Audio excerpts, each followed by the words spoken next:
This is from the movie. Later. Lola, hindi ko ba siya nilito? Sa sino? Ang Diyos po. Nalilito saan? Pagsabay-sabay po nagdarasal ang mga tao. Tapos, iba-iba pa po ang mga hinihingi natin. Lahat po ba tayo naririnig niya?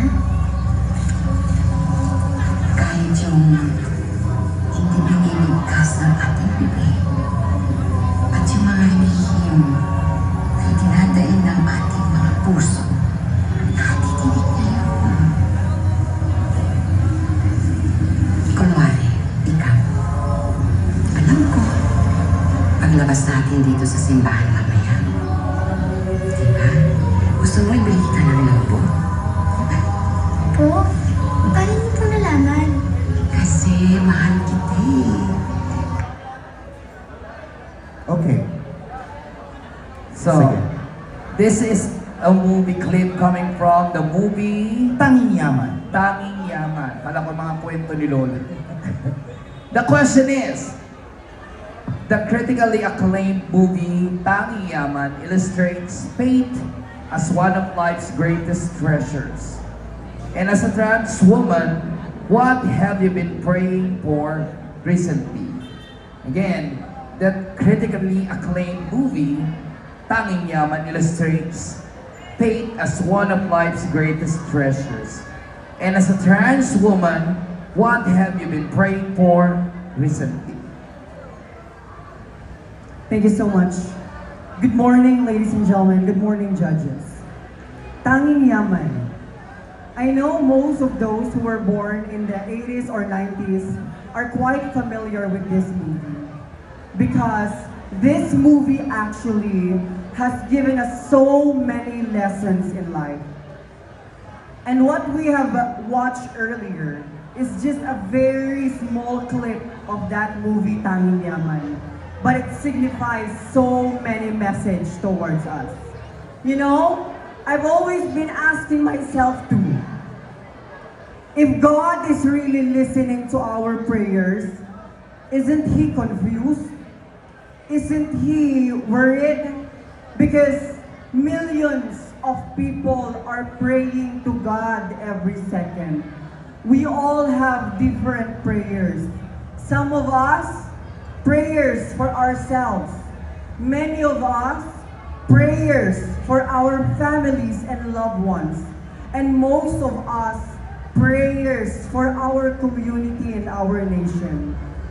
Now, if I am going to answer that question, I've always had 3 prayers in my life. Those prayers are first for myself, for my family, and for my community. I always pray to God to continuously guide me, continuously protect me, and God continuously give me the strength to step on the stage, give a message, and inspire people. Because not everybody knows, I've been doing this for 10 years already. I've been joining trans beauty pageants all over the Philippines for a decade already. Not because I am earning, but because I have used this platform for people to hear me, for people to be inspired, and for me to change and touch other people's lives. And so, I will always pray to God to please guide me and give me more power and more strength. Because God, whether I win or not, I will continue to step on the stage.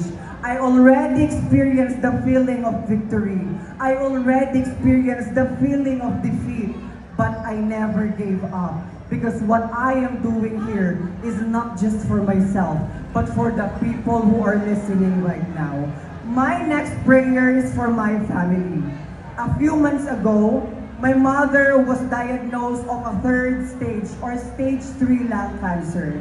I've always prayed for my family because if it is not my family who supported me, if it is not my family who strengthens me, I will never be here. So I pray to God to continuously protect my family and continuously guide my family. And you know, lastly, I know that my prayers won't be always for myself and for my family, but for the entire country of the Philippines.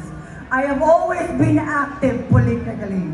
I have always been a voice of those who are unheard. And seeing the current situation of our country saddens me. Seeing the current situation of our country frustrates my feeling. That is why I always include all of you to my prayers.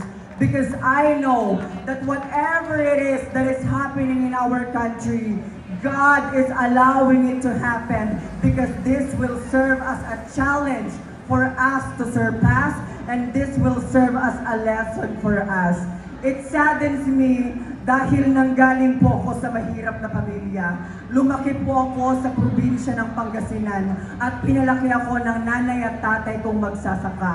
At nagagalit ako dahil nakikita ko ang ating bansa na pahirap ng pahirap. Nagagalit ako dahil nakikita ko na pinamumunuan tayo ng mga leader na walang ginawa kundi pagnakawan at lokohin tayo. Kaya naman, samahan ninyo ako. Ang dasal na ito ay hindi lang para sa akin. Naniniwala ako na ang Diyos mas pakikinggan tayo kung lahat tayo sabay-sabay, kung lahat tayo taimtim na lalapit sa Kanya at magdarasal. Because our country, the Philippines, does not need corrupt leaders, but our country needs our prayers. Because with prayers, nothing is impossible. And together, if this 120 million Filipinos will pray together, God will hear us and God will do something. Believe me when I say that our strongest weapon towards this problem that we are encountering is not money, is not popularity, is not wealth, but the faith that we have in God. Kaya naman, sa pelikulang Tanging Yaman, ang tunay na yaman ay hindi nasusukat sa pera, kasikatan o pisikal na kaanyuan. Dahil ang tunay at tanging yaman ay ang ating pananampalataya sa Diyos. Kaya naman, naniniwala ko, mga kagalang-galang na hurado, mga mamamayan ng rekto, meron tayong mga kani-kaniyang dasal, meron tayong kani-kaniyang hiling. Bagamat hindi pa ito dinidinig ng Diyos, ngunit naniniwala ko na sa tamang panahon, hanggat hindi tayo bumibitaw, hanggat hindi tayo napapagod na magdasal at manampalataya sa Kanya, tayo'y Kanyang pakikinggan. Lagi lamang natin ipapaalala sa ating sarili na ang ating tanging yaman ay hindi nakikita, ngunit nasa puso natin ang Diyos kasama natin palagi. Marami pong salamat.